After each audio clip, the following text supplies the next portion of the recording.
सभी को जय जिनेंद्र। आज हम भक्तामर स्तोत्र के इस क्रम में 17वें नंबर के श्लोक का उच्चारण और इसका अर्थ देखेंगे। अभी तक हम क्रमशः एक एक वीडियो के माध्यम से 16 श्लोकों का उच्चारण कर चुके हैं व उसका अर्थ देख चुके हैं। तो सर्वप्रथम इसका उच्चारण करते हैं, फिर इसका अर्थ देखेंगे।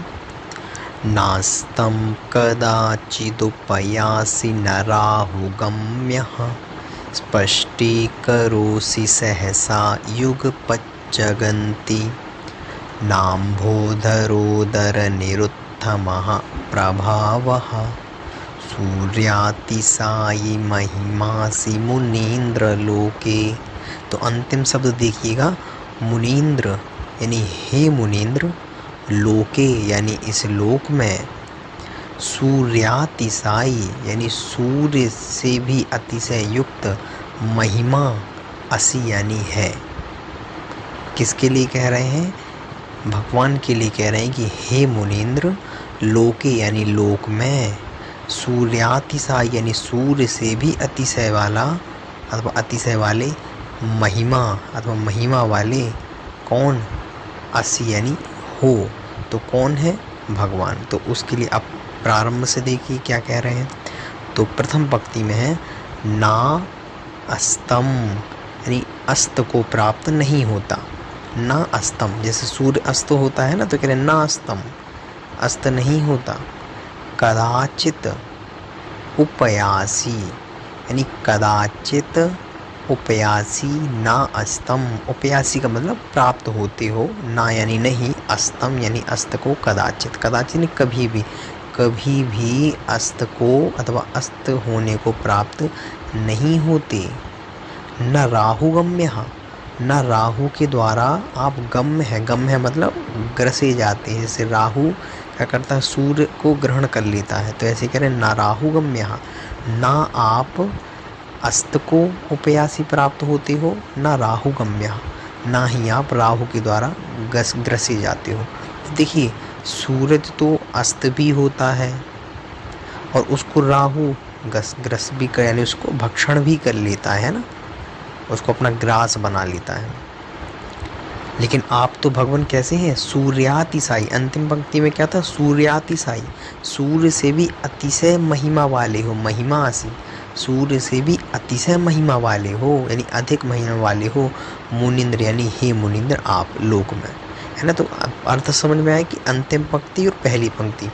तो पहली पंक्ति होगी, अब देखिए आगे। इसीलिए तो आप सूर्य से अतिशयवान हो, क्योंकि ना आप अस्तम उपयासी, अस्त को प्राप्त होते हो, न राहु गम्य, न राहु के द्वारा ग्रसे जाते हो, है ना। परंतु सूर्य तो ये दोनों ही होता है। और देखिए, स्पष्टीकरोषि, स्पष्ट यानी स्पष्ट करते हो, यानी सभी जितने भी पदार्थ हैं तीनों लोक में, स्पष्टीकरोषि, सहसा यानी सहज ही, कोई कठिनाई नहीं होती, सहसा यानी सहज ही, युगपत यानी एक साथ, जगंत यानी तीनों लोगों को।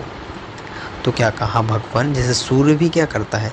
संपूर्ण तीनों लोगों को प्रकाशित करता है ना, है ना। जैसे सूर्य प्रकाशित करता है लोगों को, वैसे ही ऐसे ही आप भी हैं। आप तो तीनों, सूर्य तो फिर भी अगर जैन दर्शन के अनुसार देखें तो सूर्य तो फिर भी कहाँ है? ढाई दीप को प्रकाशित कर रहा है ना। परंतु आप तो भगवान तीनों, जगंती लिखा हुआ है बहुवचन, तो कह रहे हैं तीनों लोगों को युगपत यानी एक साथ, सहसा यानी सहज ही, स्पष्टीकरोषि यानी प्रकाशित करते हो।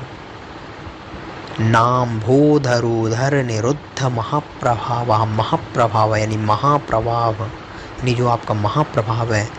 ना यानी नहीं, अम्भोधरोदर यानी मेघों के द्वारा, अम्ब का मतलब था जल, तो यानी जल को धारण करने वाला, तो अम्भोधरोदर, ना यानी नहीं, निरुद्ध यानी रोक पाता है, महाप्रभाव आपके महाप्रभाव को। इसलिए भगवान आप सूर्यातिसाई यानी सूर्य से भी अतिशय, महिमा यानी महिमा वाले, अस यानी हो, हे मुनीन्द्र, लोक यानी इस लोक में।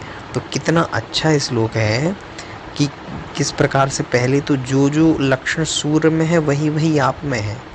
सूर्य भी लोक को प्रकाशित करता है, आप भी प्रकाशित करते हो, लेकिन सूर्य तो केवल ढाई दीप को प्रकाशित करेगा, परंतु भगवान आप तो तीनों लोकों को प्रकाशित करते हो।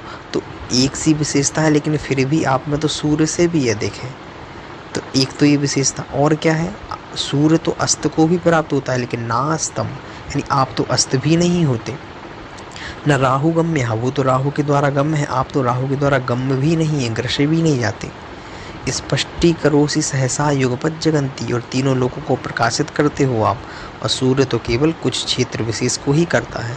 नाम्भोधरोदर निरुद्ध महाप्रभावा, सूर्य तो फिर भी बादलों से क्या हो जाता है, ढक जाता है, लेकिन ना अम्बोधरोदर, लेकिन आप तो ऐसे हैं जो इस प्रकार के मेघों से भी आपका प्रकाश कभी रोका नहीं जाता। इसलिए भगवान आप सूर्यातिशायी, सूर्य से भी अतिशय महिमा, यानी अतिशय मतलब अधिक महिमा, यानी महिमा वाले असी, यानी हो कौन, मुनीन्द्र, यानी हे मुनीन्द्र जिनेन्द्र भगवान आप इस लोक में। तो कितना अच्छा भावार्थ है कि संपूर्ण विशेषता सूर्य में भी है परंतु आप में भी है, परंतु आप में विशेषता ये है कि आप उससे अधिक अतिशय वाले हैं, क्योंकि सूर्य अस्त भी होगा, सूर्य राहु के द्वारा ग्रसा भी जाएगा, सूर्य प्रकाशित करेगा कुछ क्षेत्र को, आप सबको करेंगे, सूर्य बादलों के द्वारा ढाका भी जाएगा, आपका प्रभाव कोई ढाक भी नहीं सकता है ना। इस प्रकार से इसका भावार्थ भी देखिए नीचे, हे मुनिनाथ आप केतु से रोके नहीं जाते, बादलों से ढके नहीं जाते, और आप अपने केवल ज्ञान प्रभा से तीनों लोगों को एक साथ प्रकाशित करते हो। सच है आप तो सूरज से भी बढ़कर हैं। तो देखिए कितना अच्छा अर्थ है। तो यह श्लोक आप सभी को बहुत ही स्पष्ट समझ में आया होगा। सभी को जय जिनेंद्र।